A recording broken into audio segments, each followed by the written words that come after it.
Perigi ni dipanggil namanya perigi bunian.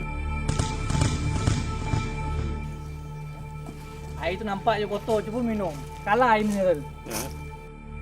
Itu cara tu untuk menyampaikan ke atas sekali.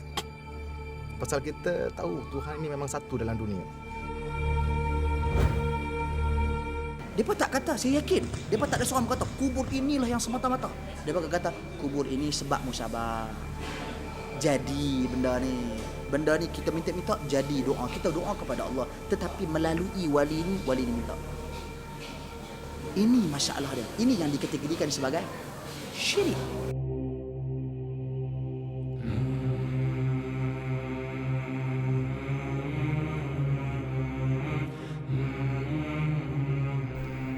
Assalamualaikum warahmatullahi wabarakatuh. Sidang penonton yang dirahmati Allah sekalian.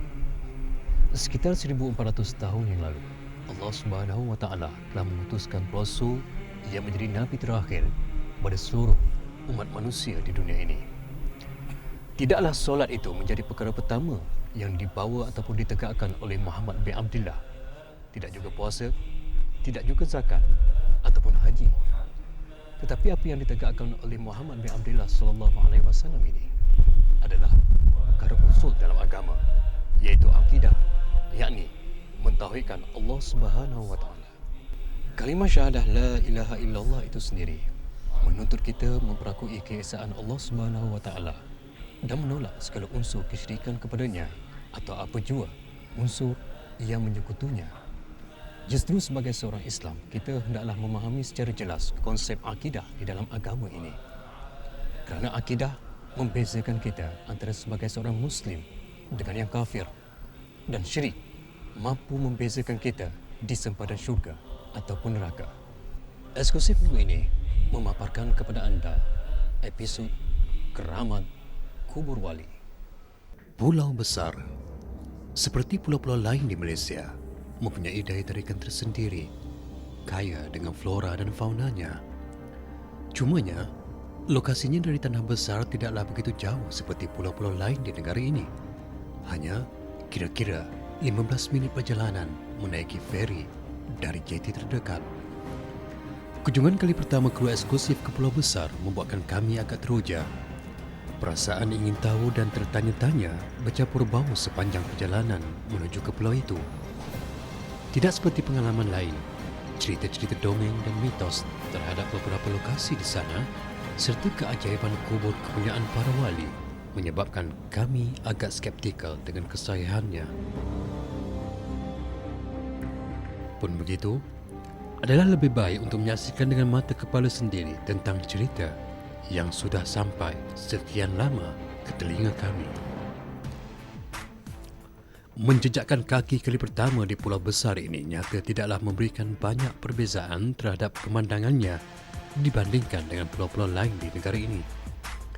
Keindahan flora dan faunanya, airnya yang jernih, suasana yang nyaman berangin, pantas menguasai persepsi atau tangkapan pertama kepada mereka yang berkunjung di sini. Justru tidak heranlah sebahagian pengunjung menjadikannya sebagai tempat mandi-manda serta aktiviti riadah luaran yang sihat berdasarkan keindahan yang dimiliki oleh pulau ini. Hari pertama kunjungan kami ke sini nyata tidak disambut dengan kesibukan para pengunjungnya. Mungkin juga kerana ia adalah hari bekerja.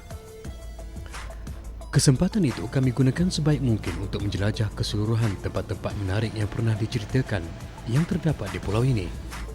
Kami singgah seketika ke muzium yang terdapat di pulau ini.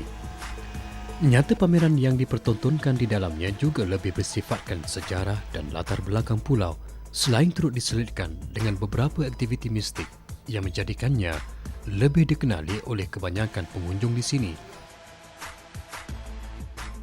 Pulau besar ini sebenarnya berkeluasan 129 hektar, di mana 82.26% tanahnya dimiliki oleh pembangunan pulau bertuah sendirian berhad, sementara status 12.75% adalah dimiliki oleh Perbadanan Kemajuan Negeri Melaka PKNM. Menggunakan motosikal yang disewa serta dibantu oleh pegawai perzim yang bertugas di pulau ini, kami mula menjelajah satu persatu.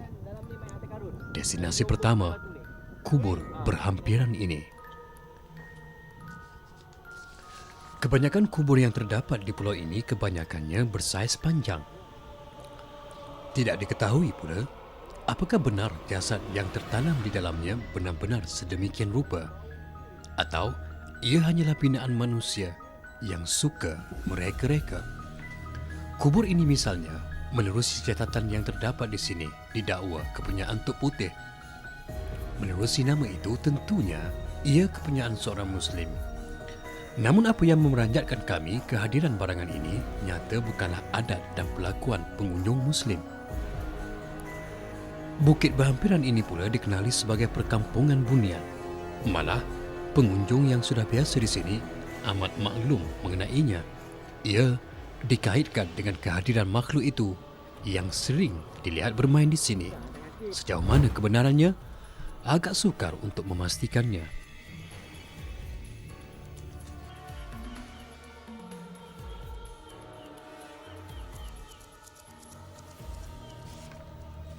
Ini pula dikenali sebagai pokok disula. Kononnya, ia adalah sepasang kekasih yang telah ditangkap melakukan maksiat dan kemudiannya disula. Kemudiannya, kedua-duanya bertukar menjadi pokok ini. Namun, kami sendiri pening mencari-cari bentuk yang menyerupai fizikal manusia terhadap pokok ini seperti yang didakwa. Seakan-akan tidak ada bezanya pokok ini dengan spesies sejenisnya di tempat lain. Atau mungkin juga mata kami tidak sehebat mata orang yang mula-mula mendakwa cerita ini.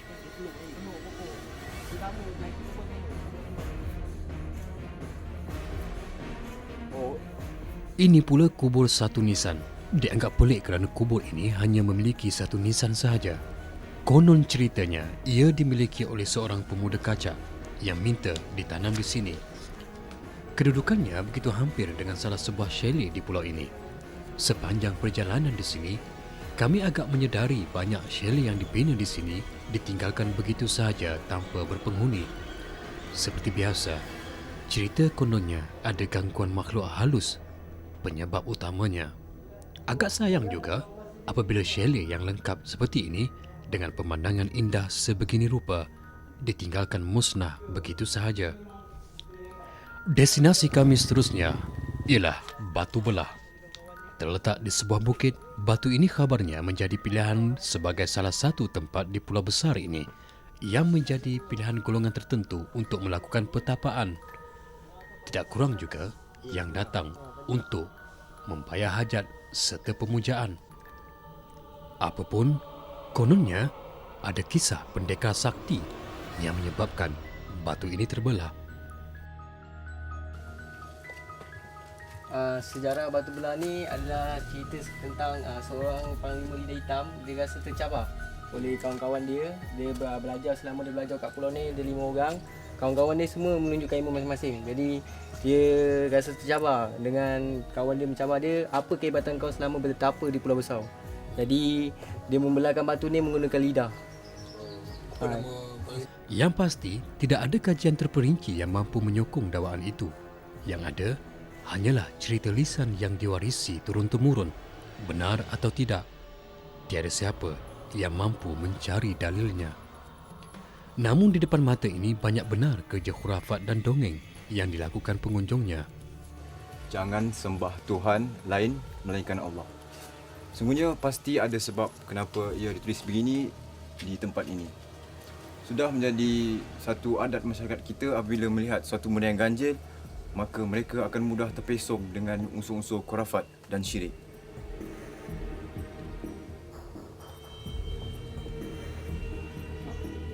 Kami menyelusuri hampir keseluruhan destinasi yang ada di pulau ini. Melalui laluan berbukit dan hutan yang agak mencabar seperti ini, agak tertanya-tanya juga kami bagaimana mampu sebahagian pengunjungnya sanggup berjalan kaki meredah laluan sejauh ini untuk menunaikan hajat mereka. Mungkin cerita keajaiban itu terlalu hebat untuk ditepis.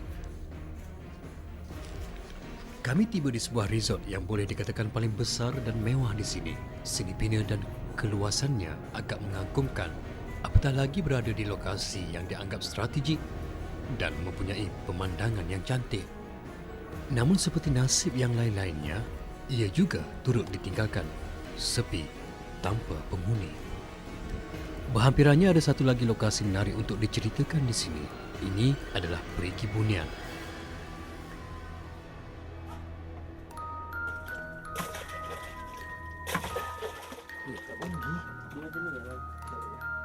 Aku lama tak main ni.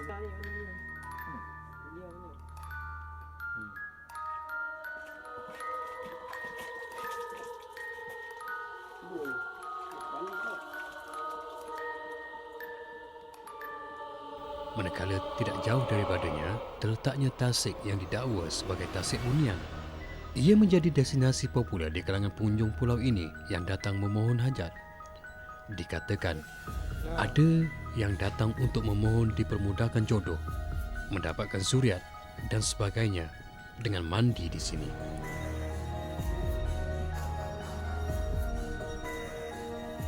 Lambakan pakaian ini menceritakan betapa ramainya yang terpedaya dengan cerita dongeng yang direka. Ini pula didakwa sebagai kubur Nenek Fatimah atau juga dikenali sebagai Nenek Kebayan.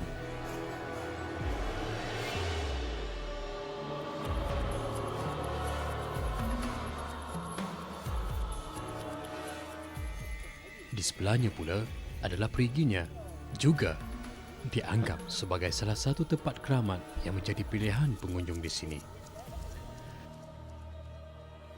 Ada lagi beberapa tempat yang amat popular di pulau ini yang kami lewati. Kubur tujuh beradik ini misalnya amat terkenal di kalangan pengunjung, sehingga kan ada dewan makan yang dibina untuk menjamu si pengunjungnya secara percuma.